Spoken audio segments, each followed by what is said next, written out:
사람에게 있어서 가장 귀한 것이 무엇이냐고 묻는다면 모든 사람들이 생명이라는 말에 의의를 달 사람이 없을 겁니다.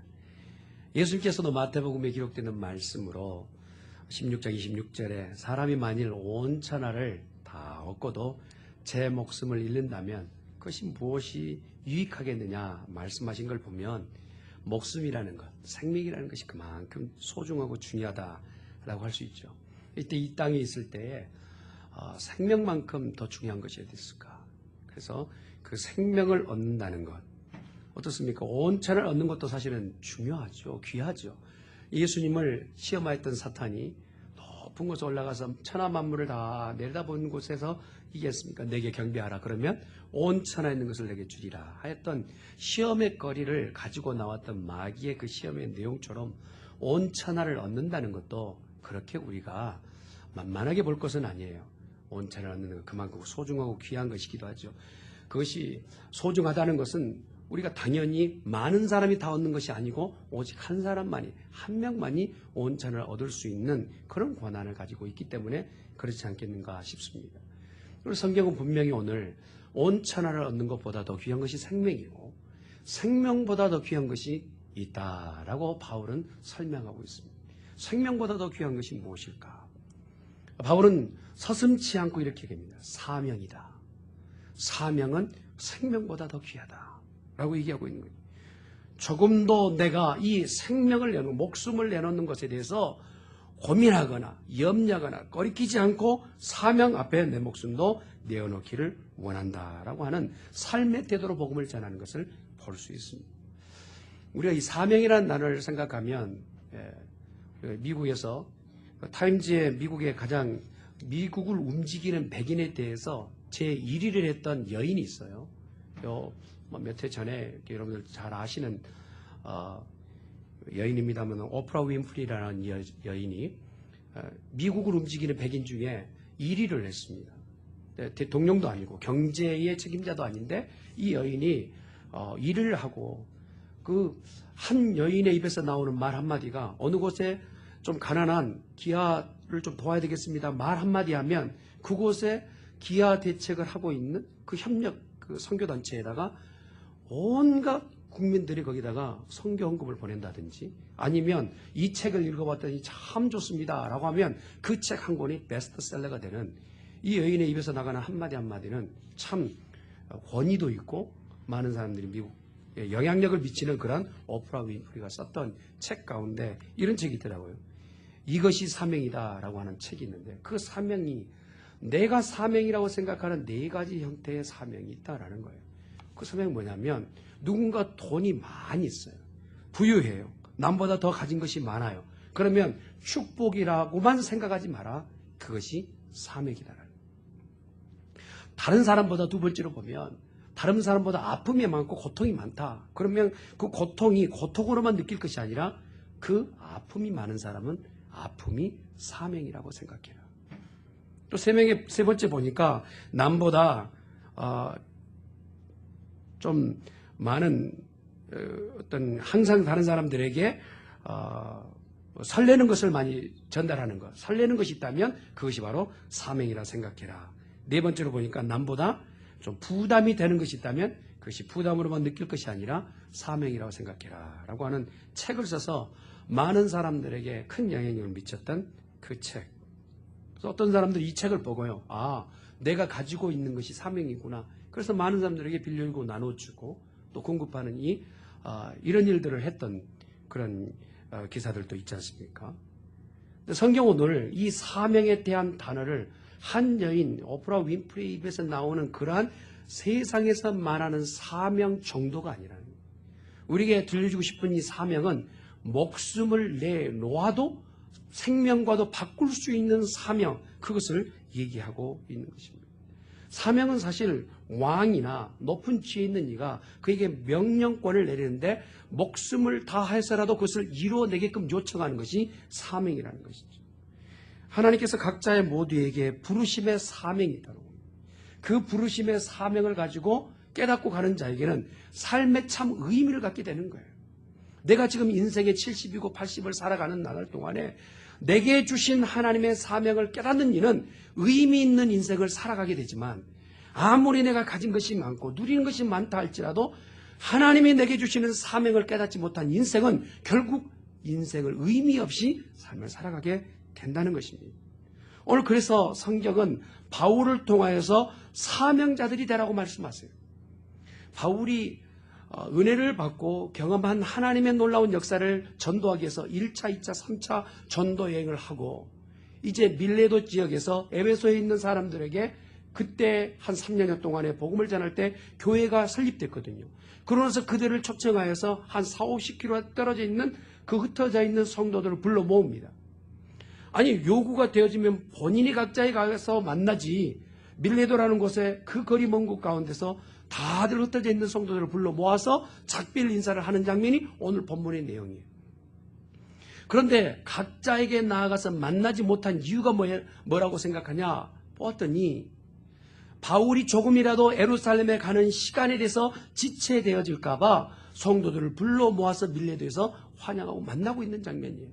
그러면 예루살렘에 가서 이 바울을 위하여 준비되어 있는 것은 환영하고 환호하고 성도들의 사랑하고 격려하고 위로하고 성교비를 더 주고 이런 장면이 아니라 성령님 미리 말씀하시기를 너는 핍박받고 고난받고 묶이고 포로될 것이다 라고 성령이 미리 말씀하십니다. 만약에 이러한 것을 미리 성령께서 알려주셨다면 바울이 핑계댈 수 있잖아요. 밀레도에서 에베소의 각 지역에 가서 좀 신방 좀 해야 되겠습니다. 시간을 조금 벌 수 있지 않습니까? 그럼에도 불구하고 꼭 고난과 핍박과 죽음이 자기가 가야 할 그러한 목적지인 양 바울이 곳을 찾아가는 이 장면을 보면서 성경은 이가 사명에 불탄 자라 말씀해 주고 계신 것입니다. 시간을 전력하기 위해서 그 거리에 흩어져 있던 에베소의 성도들을 불러오면서 오늘 말씀하고 있는 것이 무엇입니까? 나는 나의 달려갈 길과 주 예수께서 내게 허락하신 이 사명을 마치기 위해서 내가 목숨을 조금도 아깝게 여기지 아니하겠노라. 이 사명은 그러면 누가 주신 것이냐? 사명이라는 것이 오프라 윈프리가 말하는 그 사명과 오늘 바울이 갖고 있는 사명의 다른 점은 무엇일까? 성경 분명히 얘기합니다. 이 사명은 주 예수께서 주셨다고 말씀하세요. 각자에게 사명은 누가 주시느냐? 하나님이 주셨다는 거예요. 사랑하는 성도 여러분, 우리 교회 성도 모두는 사명에 불타는 성도가 될 수 있기를 예수님이 축원합니다. 사명이 다시 살아나는 성도가 되어져야 될 줄 믿습니다. 아마 한국에서 초등학교, 중학교, 고등학교를 이렇게 공부하신 분들은 국민교육헌장이라는 거 들어보셨을 겁니다. 낭독도 해보았고 암기도 했지 않습니까? 여러분 혹시 기억하시나요? 예. 우리는 예. 우리 교회 수준입니다. 그러잖아요. 국민교육헌장에 보면 우리는 민족중흥의 역사적 사명을 띠고 이 땅에 태어난 사명의식을 고취하기 위해서 나라에서 그 모든 것을 다 암기하게끔 했던 교육의 과정. 사명이 있어야 나라가 되고 사명이 있어야 가정이 되고 사명이 있어야 교회가 된단 말입니다. 배가 가야 할 방향이 있어야 되고 목적이 있어야만이 그 목적지에 당도하게 된단 말이에요. 모여서 그냥 우리끼리 좋은 교회, 우리끼리 그냥 그렇게 그냥 모인 그런 공동체가 아니라 사명이 불타는 공동체라면 하나님께서 그곳 가운데 하나님 뜻을 이루어 주실 줄 믿습니다. 바울은 이전에 사명이 있었어요. 자기가 가지고 있는 사명이 분명히 사명이 불타는 사람이었습니다. 그의 사명은 어떤 사명이냐면 자기의 신념이었어요. 예수 믿는 자를 잡아 죽이는 것이 자기의 사명이었어요. 얼마나 극심한 사명이었는지, 얼마나 자기 마음속에 불타는 사명이 있는지 이 다메섹이라는 곳 가운데 이방인 땅에까지 달려가서 예수 믿는 자를 잡아 죽이는 것이 자기 인생의 최고의 사명으로 받아들이게 됐단 말이에요. 그 사명은 자기의 신념이기도 하지만 눈앞에 보이는 제사장들이 주었던 특권으로 사람이 준 사명을 가지고 불타오르고 열심을 냈던 바울. 결국 하나님께서 그것 아니라는 거예요. 사람이 죽어 자기 신념으로 가는 그 사명은 이제 그만이어야 된다는 거예요. 그러면서 담에색 도상에서 바울을 불러서 이렇게 말씀하십니다. 내가 네게 다시 사명을 주니 이방인의 사도가 되리라. 할렐루야. 그가 가던 자기 사명에 불탔던 인생이 그곳에서 종지부를 찍고 이제 하나님께서 주시는 사명을 다시 찾는 귀한 계기가 되었다는 거예요. 이러한 사명을 받고 나서 그 10년 가운데 불타듯 하는 그 열정이 살아나는 거예요. 24절의 말씀을 보니까 사도 바울이 자기 목숨을 가지고 주 예수께 내가 받은 사명이라고 합니다. 어느 곳에 가든지 간에 예수를 핍박하였던 이가 지금에 와서는 내가 받은 이 사명은 예수께 받은 사명이라고 자랑하는 사람이 되었단 말입니다. 그러면서 목숨까지도 바치며 목숨까지도 내놓을 수 있는 사명자 되었다라고 말하고 있는 것입니다. 바울이 자기 자신대로 나름대로 가지고 있었던 사명은 한계를 만나고 하나님 뜻과는 너무 전혀 다른 방향으로 가고 있었던 그것에 대해 하나님께서는 다시 한번 지목하시고 가르쳐 주시는 거예요. 네가 가는 길이 틀렸다라는 거예요. 네가 사명도 없고 목적도 없이 지금 가고 있다라는 거예요. 네가 열심히는 가고 있다만, 네 신념으로 열심히 모신 걸 하고 있다만 그 신념과 사명 갖고는 아니 되겠다라는 거예요.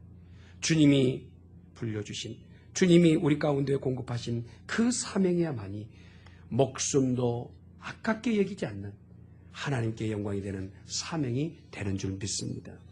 미국 텍사스주 워드성에 있는 벨 헬리콥터 회사의 기술자로 일하고 있는 침례교회 잭 리라는 사람이, 그가 자기 나름대로는 봉사활동을 많이 하던 사람이에요. 그래서 이 남미 쪽에도 봉사하고 헌신했던 그런 사람이 이제 헬기를 가지고 막 이렇게 오물짝도물짝 하다가 어떻게 사고를 만나서 헬기가 추락하게 됩니다. 추락하자마자 화재가 있어서 이제 그게 삽시간에 불이 타올라서 거기서 빠져나올 수 없는 상황이 된 거예요. 근데 깨어나서 보니까 불이 활활 타서 조금만 더 있으면 이 헬기가 폭파하는 그 일보 직전이에요. 그런데 발로 아무리 그 옆에 있는 문을 차도 문이 열리지 않고, 그래 어쩔 수 있나요? 그래서 순간 하나님 앞에 기도한 거예요. 하나님, 이번에 나를 살려주시면 하나님이 원하시는 일을 하겠습니다. 하나님이 주시는 사명 감당하겠습니다. 라고 해요. 그 짧은 기간에 하나님 앞에 기도하는데 하나님께서 그 마음에 너를 이제 복음을 증거하라, 생명의 복음을 증거하라, 그 말씀을 네 그렇게 할게요 했는데 아까는 그렇게 열리지 않는 옆문이 발로 뻥 찼더니 문이 열린 거예요.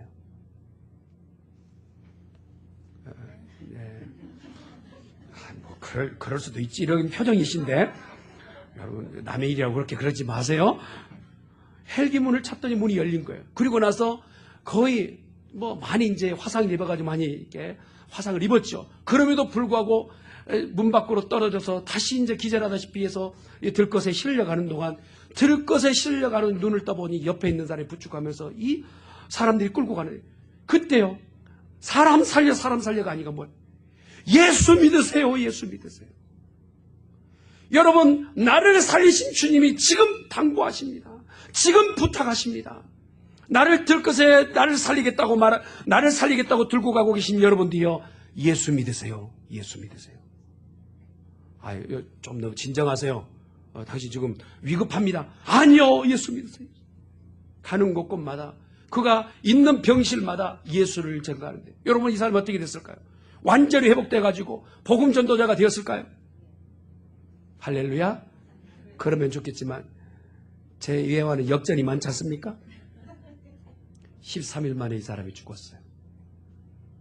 죽는 동안 화상도 아랑곳하지 않아요. 죽었던 자리에 있어 보았더니 인생이란 것이 별것 없더라고요. 가지고 있었던 그 놀라운 헬리콥터, 그 큰 회사의 이 사진을 가지고 있었던 그 직책도 다 소용없는 거예요. 그러면서 하나님이 내게 당부하신 그 사명이 귓전에서 계속됩니다. 이거 전하라는 거예요. 이거 하라는 거예요. 너를 살려준 사명이, 살려준 목적이 이것이다라고 얘기해요. 그러니 33일 동안 살아있을 동안 여러분 입이 멈춰설 수 있겠습니까?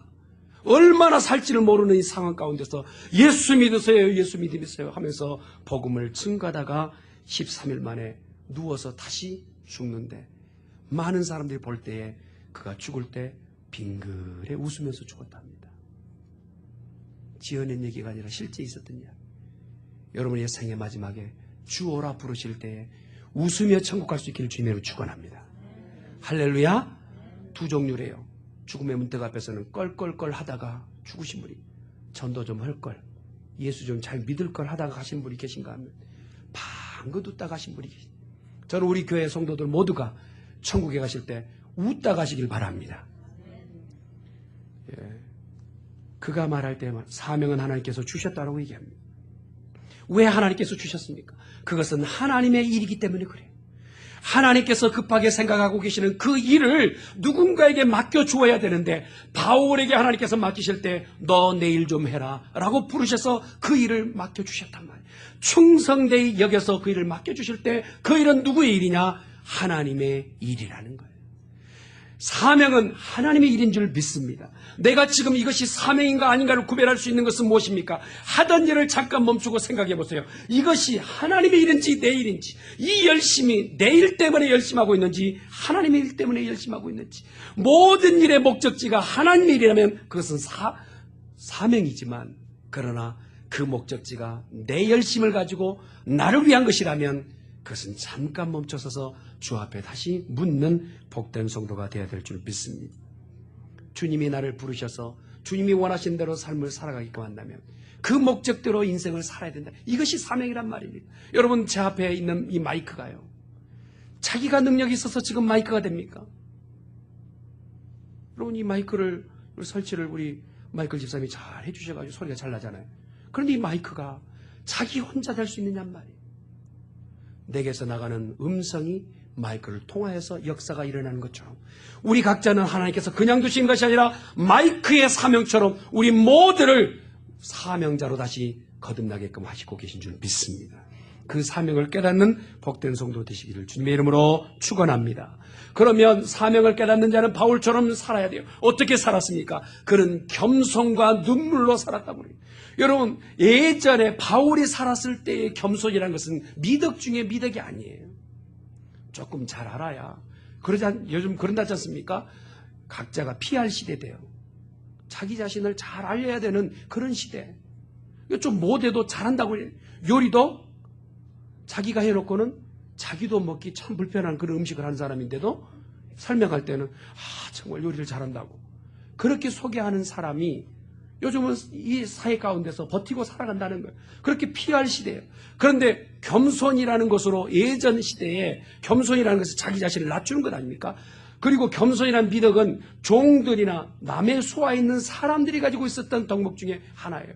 그런데 오늘 바울은 자기 스스로를 다른 사람들에게 내비치며 설명할 때 나는 겸손하다라고 얘기하고 있어요.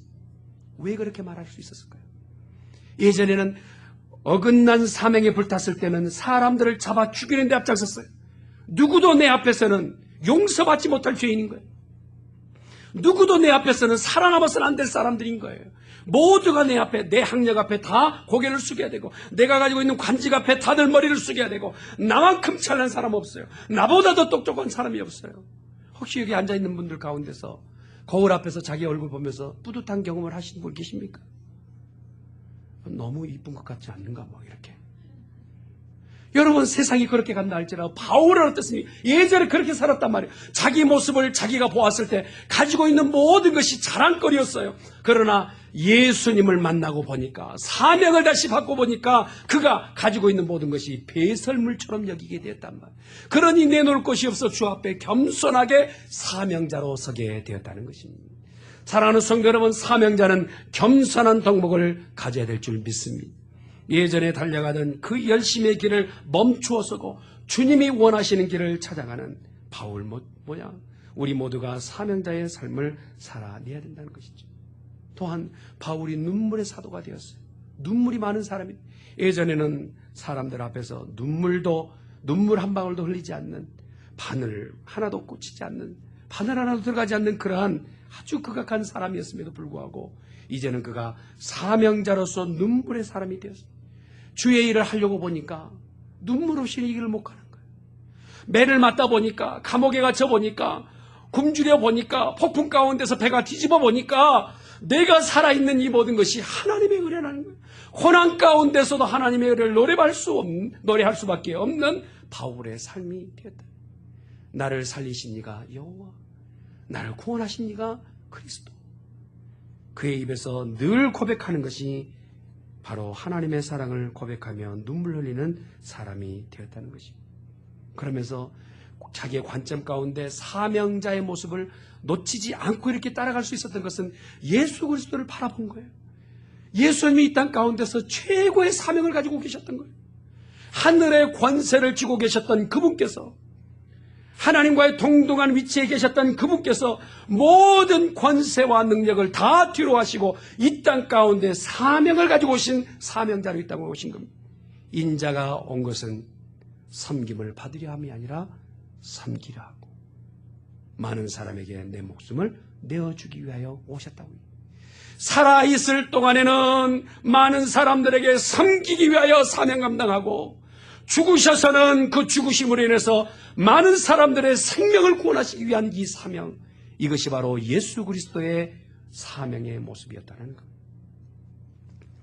기독교인들 가운데서 생명보다 더 귀한 것이 사명이라고 깨닫고 사는 사람들 가운데 우리 가정과 직장과 교회를 사명의 지역으로, 사명지로 만들어낼 수 있는 복된 믿음의 성도가 되어야 될 줄 믿습니다. 할렐루야. 바울이요, 앞으로 가면 결박과 환란이 있는 것이 뻔히 보여요. 그럼에도 불구하고 사명자는요, 그 사명이 고난이고 아픈 것이 보여도 가는 거예요. 교회를 시작하면 부담스러운 것 다 알아요. 개척교회 하면 헌신해야 되는 걸 알아요. 개척교회 하면 다들 모여서 더 열심을 품어야 되는 거 알아요. 그럼에도 불구하고 우리가 모였어요. 왜 모였느냐면 하나님이 우리에게 이 사명을 주셨기 때문에 그래요.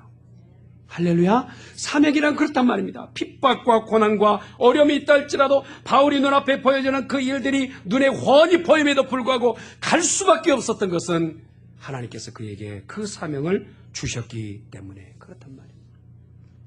그러면 바울이 가지고 있는 이 사명의 핵심은 무엇이었느냐? 그것이 바로 은혜의 복음이었다. 사랑하는 성도 여러분, 은혜의 복음을 전하는 성도가 되시길 주님을 축원합니다. 은혜의 복음.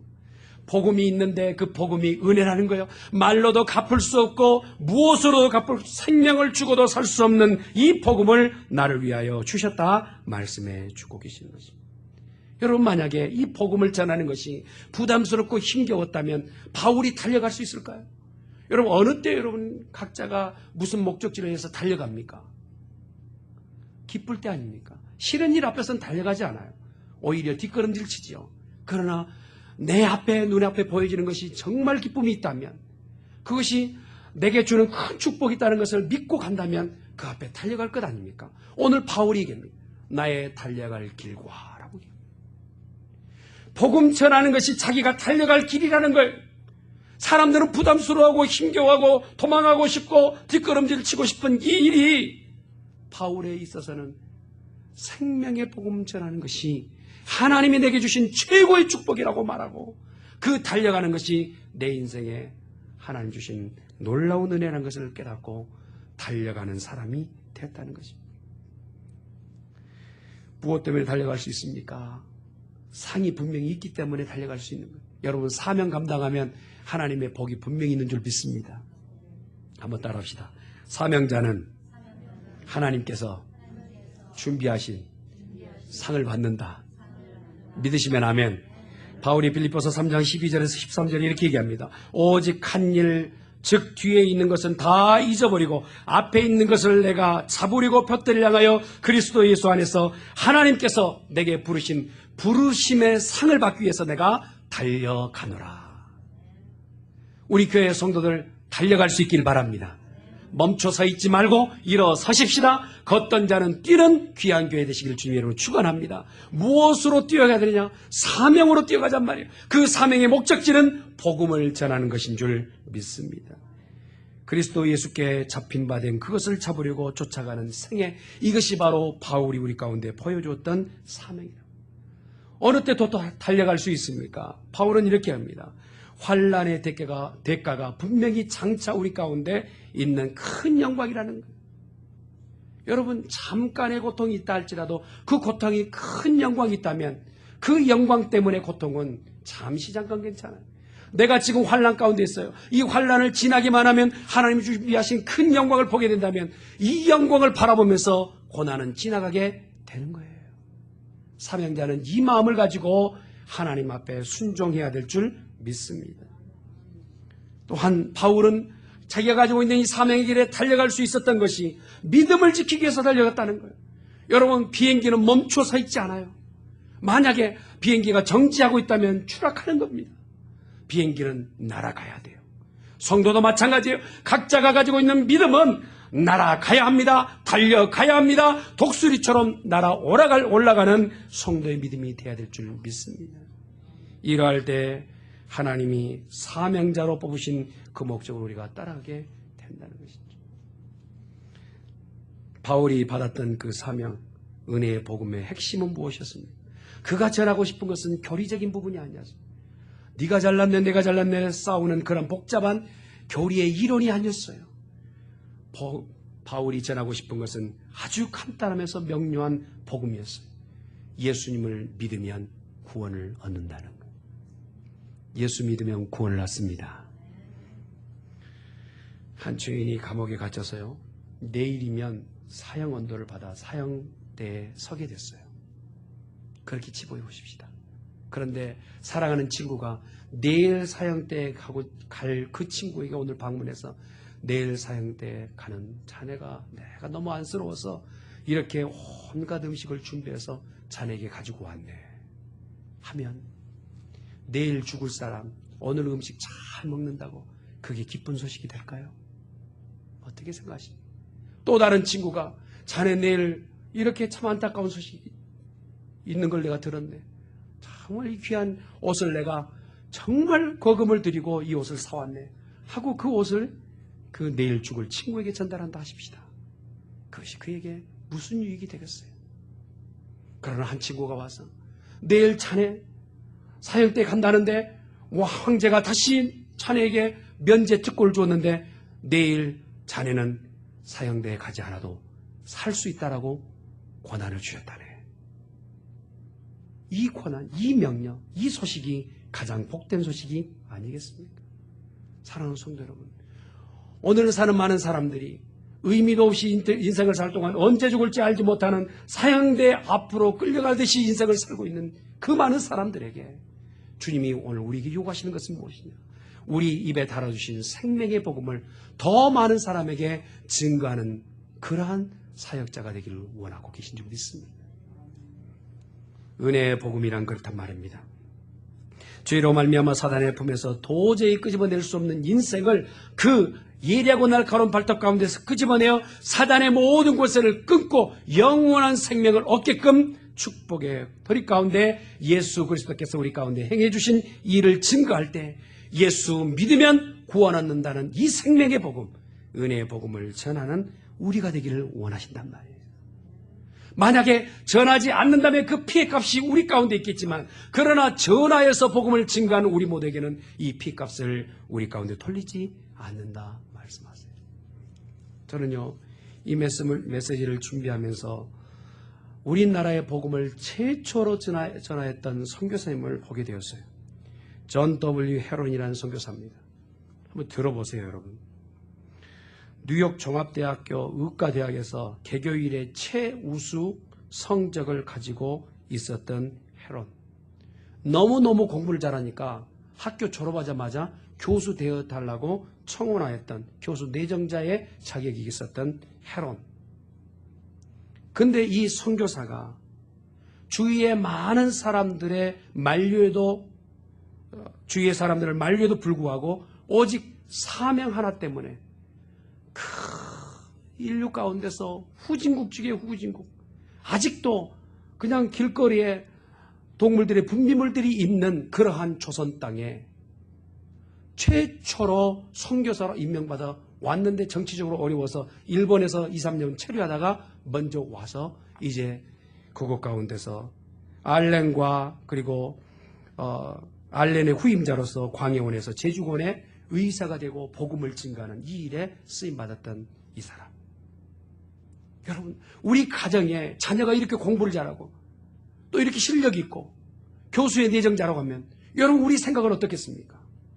그런 아들이라면, 그런 자녀라면 많은 사람들에게 두각이 있기 때문에 모든 사람들에게 눈에 보이게끔 추앙받게끔 앞에 서기를 원하지 않겠습니까? 그런데 이가 선교, 정말 인류 가운데서 관심도 갖지 않는 그 조선 땅에 선교사로 와서 그가 5년여 기간 동안에 젊은 날 32세에 그의 생에 다하는 조선 땅에서 죽었거든요. 32살 정말 젊은 날 꽃다운 나이에 죽을 때까지 선교하는 이 일에 쓰임받았던 이 헤론.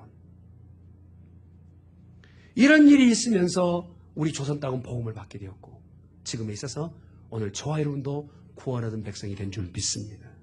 교만해서는 안 돼요. 우리가 잘나서 복음을 믿고 우리가 무엇인가 해내서 하나님 앞에 은혜를 받은 것이 아니라 이러한 사명받은 자가 있었기에 오늘 저와 여러분이 구원을 얻은 줄 믿습니다. 그래서 혹여라도 우리 가족들이 한국에 들어가시면 방문하시면 꼭 양화진에 들리셨으면 좋겠습니다. 그 양화진의 묘비 가운데서 묘비에 기록된 글귀들이 이렇습니다. 미국 감리교 선교사였던 허머 헐버트라는 분이 이렇게 얘기해요. 나는 웨스트민스터 사원에 묻힌 것보다 이 조선 땅에 묻히기를 더 원한다.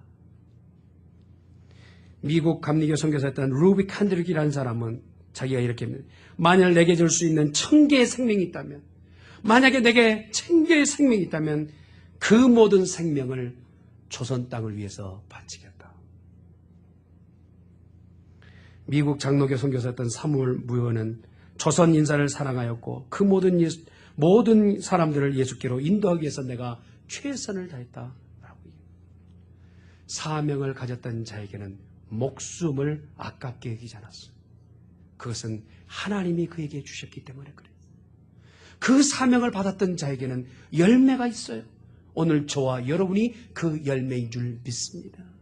그러면서 오늘 교회들에게 얘기합니다. 너희 교회가 커지고 건물을 올리고 성도가 무슨 아주 화려한 예배의 음악 가운데서 화려한 앉아있는 그런 예배 형태가 아니라 모두가 사명자가 되기를 원하시는 거예요.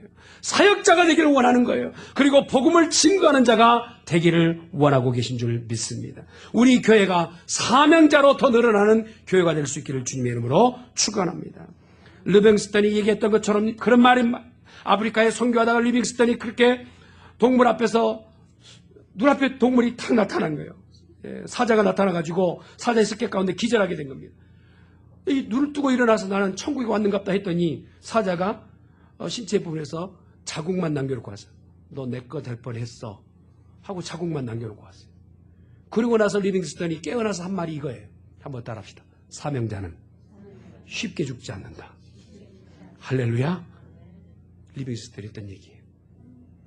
여러분 살아있어야 될 이유를 하나님께서 묻는다면 여러분 무엇하고 대답하실 겁니까? 저와 여러분에게 몇 해만 더 살려달라고 요청할 이유가 무엇이 있어야 되지 않겠습니까? 교회를 새롭게 세운 그 목적이 무엇이냐고 물었을 때 우리 어떻게 대답해야 될까요? 우리 교회 사명 있는 교회 될 수 있기를 주님의 이름으로 축원합니다.